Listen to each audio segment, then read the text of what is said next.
Bonjour à tous, aujourd'hui nous allons voir comment remplacer une pompe à carburant sur ce Volvo XC90. Alors pourquoi remplacer une pompe à carburant?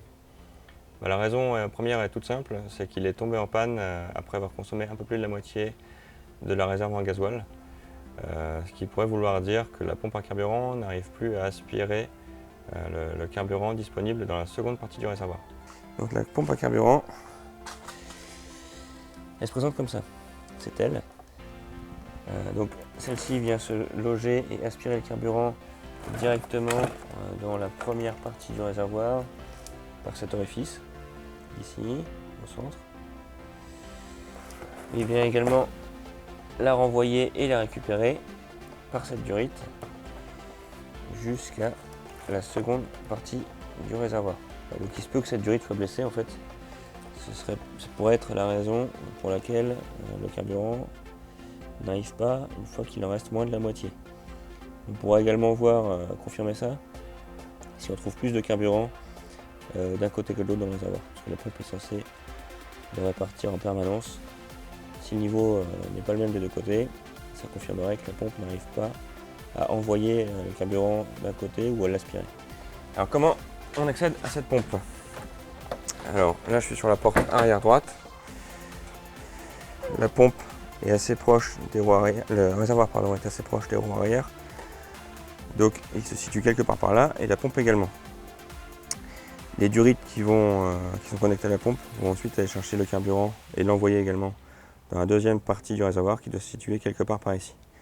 Il faut donc démonter cette rangée de sièges pour pouvoir avoir accès au réservoir et à la pompe. Alors pour démonter le siège, il va falloir retirer les caches qui sont ici et ici.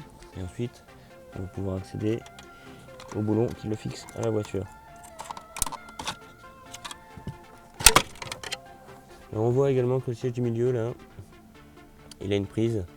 C'est une prise pour l'airbag. Il faut savoir qu'en tout cas dans ce véhicule, si on déconnecte cette prise sans débrancher la batterie, il y aura un défaut d'airbag qui sera permanent sur la voiture. Il faudra donc aller voir un professionnel capable d'éliminer ce défaut après remontage. Donc comme souvent, il faut une douille de 13 pour desserrer les sièges.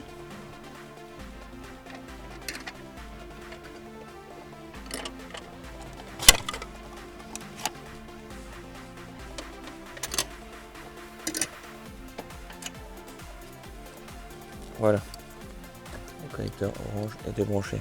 Le reste viendra avec le siège.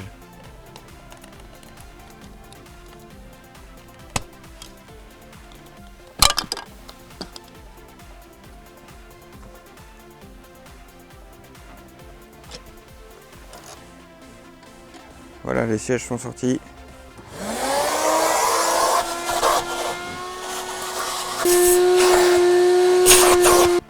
Maintenant, on peut soulever la moquette.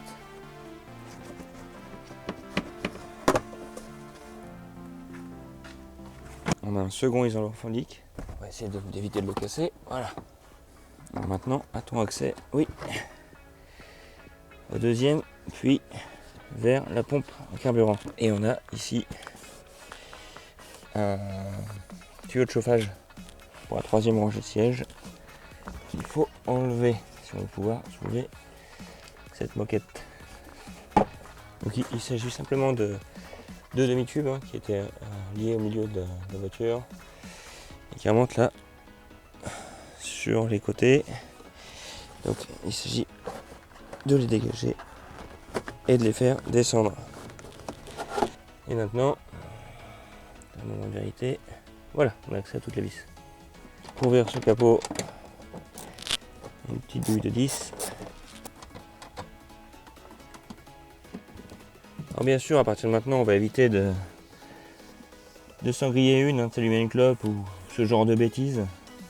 Parce que il y a du carburant juste à côté. Donc les consignes sont à peu près les mêmes que la station service. Et à plus forte raison quand on a un petit peu d'électricité à côté. Et voilà, mademoiselle la pompe.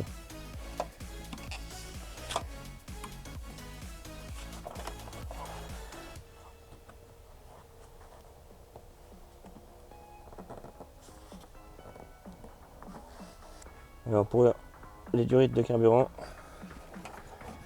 une pression sur la zone blanche devrait permettre de les sortir. Voilà.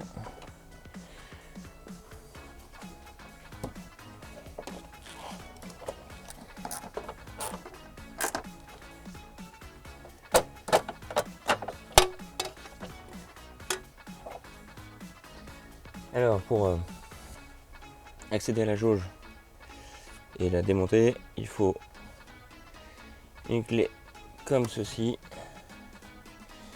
Alors moi j'ai acheté une clé Facom, la DMJ 781-62.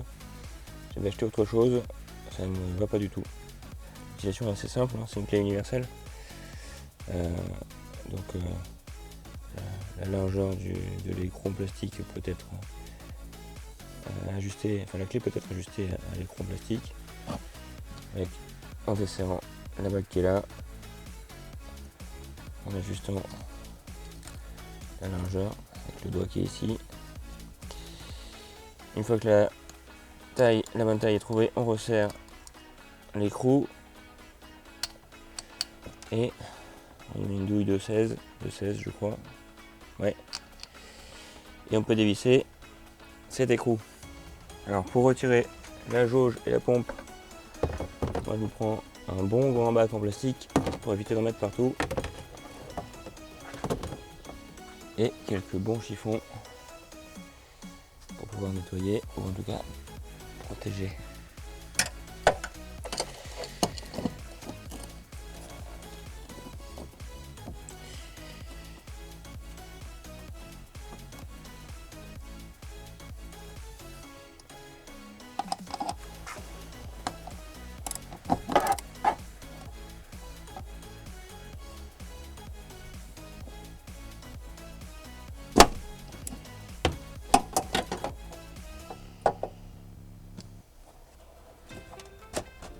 À partir de ce moment-là, je vois qu'il y a du gasoil qui commence à se montrer.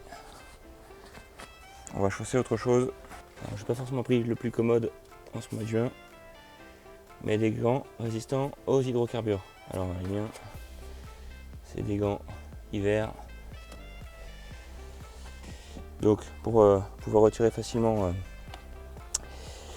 l'écran plastique, il faut mettre un peu de pression sur la jauge parce qu'elle remonte toute seule, autrement ça nous empêche un peu le retrait de l'écrou. Et la jauge va se montrer ici. Alors je sais pas si vous pouvez le voir, mais ici ça déborde. Ça confirmerait donc que la pompe n'arrive pas à récupérer le gasoil dans cette deuxième moitié, dans cette deuxième partie du réservoir. Donc j'ai pris une nouvelle pompe. Voilà, donc on voit ici, c'est l'extrémité de la durite, on voit une alimentation électrique pour la jauge et un système de fixation là, que la jauge sert de guide pour la durite. Voilà, donc avec un clip ici. Alors attention de ne pas casser le bras de jauge à proprement parler, ce serait vraiment fâcheux. Voilà, il suffit de pousser la durite vers le bas.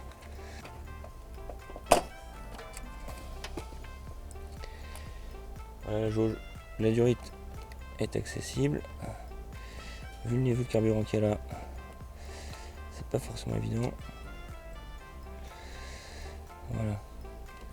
Je vais sortir son extrémité. Vous voyez pas, j'ai les mains pleines de gasoil, donc je ne peux pas prendre la caméra.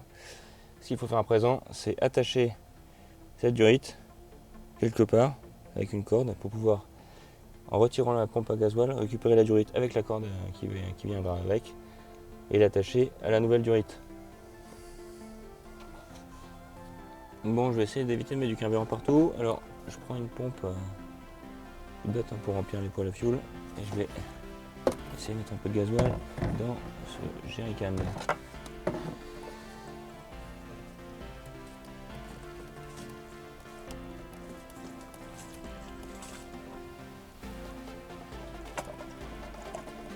Voilà, bon je vais pas tout vider, mais ça me permet d'y voir un peu plus clair, d'accéder aux joints et d'éviter d'en mettre partout par terre.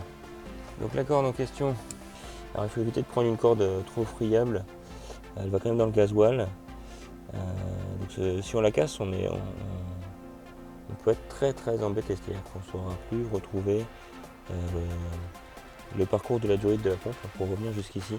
Si vous faites l'opération sur de longues périodes, hein, sur par exemple 2-3 jours, attention, la corde va s'abîmer dans le gasoil et elle va casser, presque sûr. Donc attention.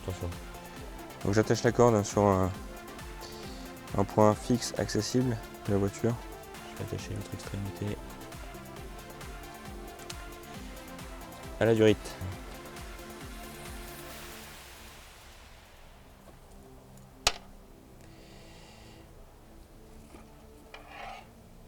Ce qui peut être intéressant aussi, c'est que le nœud ne se défasse pas lorsqu'on ira tirer sur la durite depuis la pompe. Alors pour la pompe, à peu près la même chose, sauf que il faut faire attention de ne pas blesser les durites de gasoil et le câble électrique.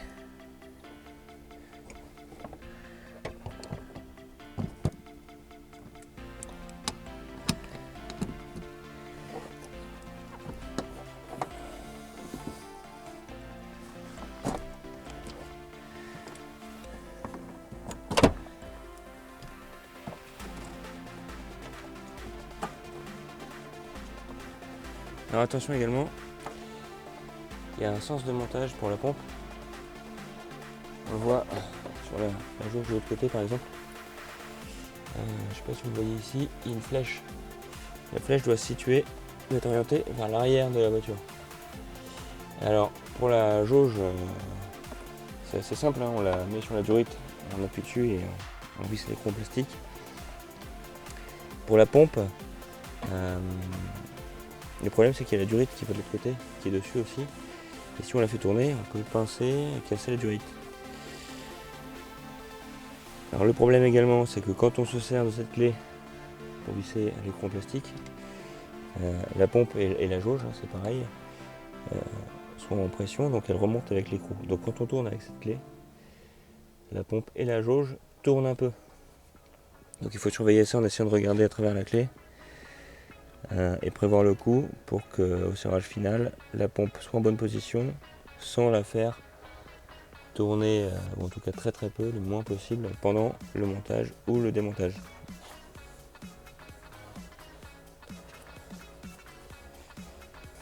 Alors remarque supplémentaire, hein, quand l'écrou en plastique se dévisse et qu'il remonte, on peut coincer les durites de carburant entre l'écrou et la carrosserie, il faut faire très attention à ça. Alors pendant que je démonte, pourquoi est-ce qu'on a plein de carburant de l'autre côté et certainement très peu ici, puisque on a consommé du gasoil, je vous l'avais dit. Et ben,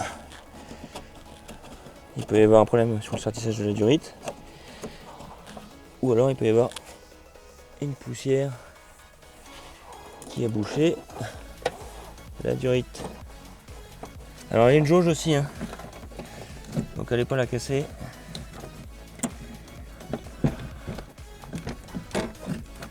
Voilà, tranquillement.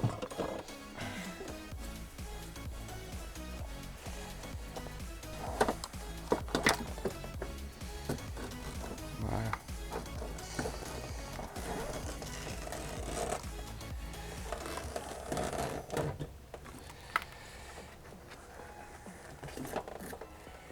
Et voilà la pompe complètement sortie. Il y a le carburant un peu partout. On va voir après comment on peut réduire la diffusion des odeurs dans l'habitacle.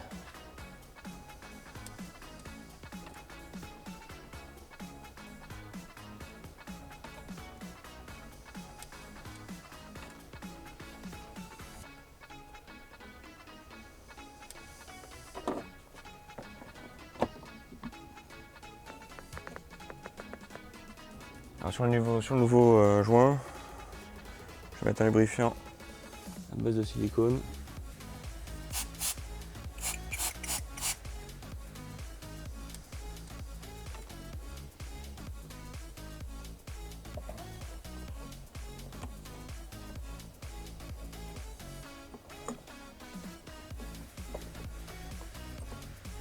J'attache à nouveau la durite de la nouvelle pompe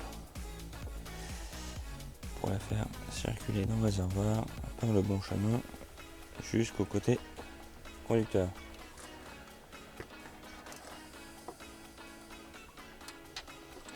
Bien entendu, attention à ne pas faire sortir les durites de leur logement, autrement la pompe ne se verrait pas alimentée en gasoil non plus.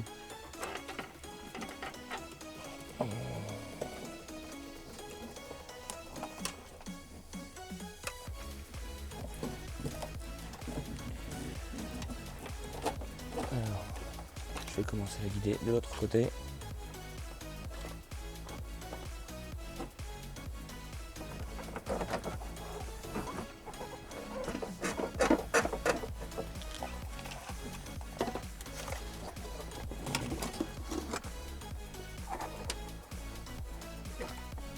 Voilà, la durite est arrivée à destination. Côté conducteur. Maintenant, il s'agit d'entrer la pompe tranquillement, sans abîmer les durites ou la jauge. Voilà.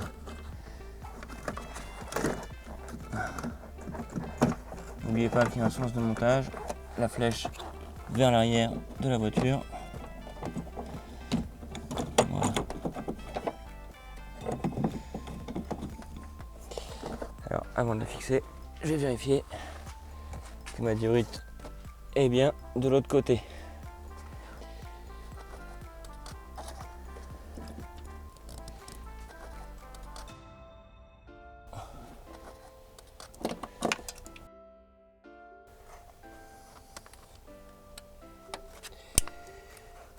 Voilà, la jauge est connectée électriquement.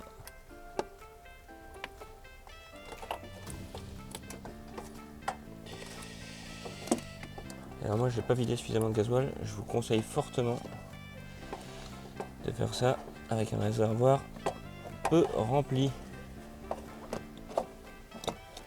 Voilà, durite accrochée.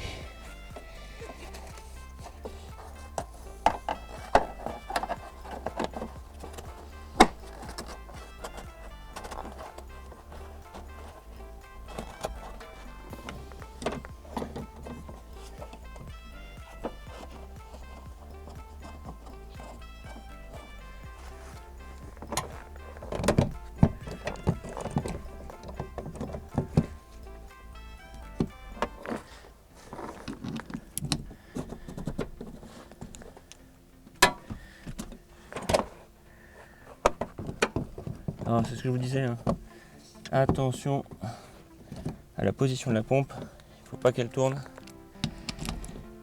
en même temps que l'écrou.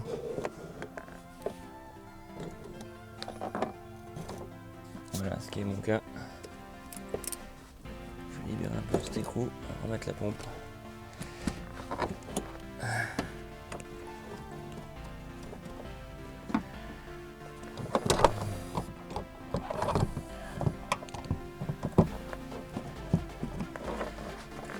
Et on y retourne.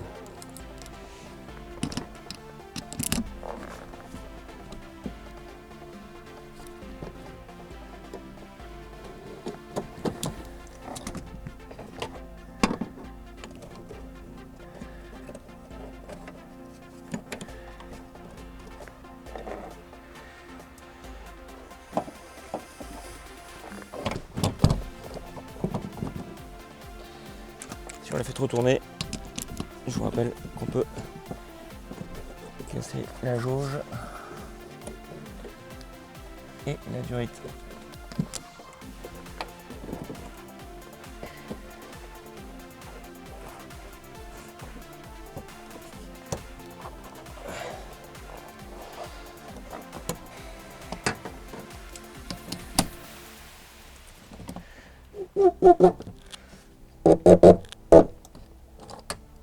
On va brancher la prise sur la pompe.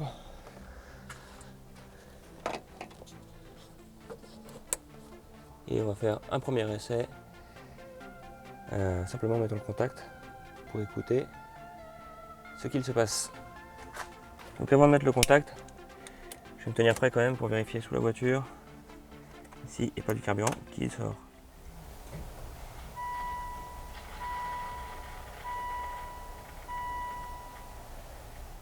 On entend la pompe à carburant. Aller chercher le carburant. Et pendant qu'elle fonctionne, on surveille sous la voiture pour vérifier que le carburant ne va que là où il doit aller. Et je ne vois pas de problème.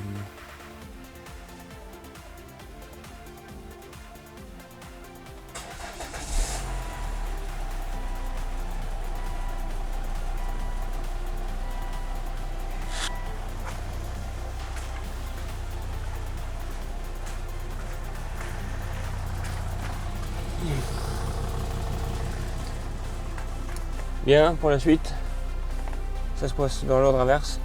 On remet les couvercles, les insonorisants, la moquette, les sièges, et c'est reparti. Moi, avant de faire tout ça, je vais faire un essai sur la route pour vérifier que je n'ai pas de problème de comportement. Alors pour un essai sur la route, il me reste quand même un peu plus de la moitié du carburant dans le réservoir. Je vais prendre un jerrycan, aller tout de suite à une station-service remplir le jerrycan, et puis circuler un petit peu pour surveiller des éventuelles fuites et vérifier que je peux consommer un peu plus que la moitié du réservoir à présent. Alors avant de vous quitter, un petit rappel des outils dont j'ai eu besoin pour cette intervention. On trouve dans le désordre un aspirateur, des chiffons, la clé pour les écrous spécifiques pour les pompes à carburant, enfin comme des MJ 781 062, des clés à cliquet, des douilles de 16, de 13, de 10, une petite rallonge, une clé plate de 10, alors à cliquet pour moi c'est plus facile, des gants résistants aux hydrocarbures, une pompe à carburant pour les radiateurs, les poêles à fioul, le jerrycan qui vient avec pour récupérer le gasoil que je voulais enlever, de la corde ou de la ficelle, des gants de travail standard, de la graisse au silicone et une lampe frontale pour voir ce qu'on y fait. Voilà, donc c'est un chantier un peu difficile, il faut prendre son temps. Tout le secret est là et ça devrait bien se passer. Allez, bonne journée à tous et bonne réparation. Je reviens parce que je vous ai dit que j'allais vous parler d'un produit pour éviter les mauvaises odeurs de gasoil dans l'habitacle. Je vous donnerai la référence dans la description, mais il s'agit du produit destructeur d'odeur chez Alchemy 7. Voilà, je vais essayer ça de mon côté et puis on en discute dans les commentaires si vous le souhaitez. A bientôt. Voilà, tranquillement. Ma durée qui commence. Oh pardon. Voilà. C'est ce qu'il ne fallait pas faire, décrocher la sonde.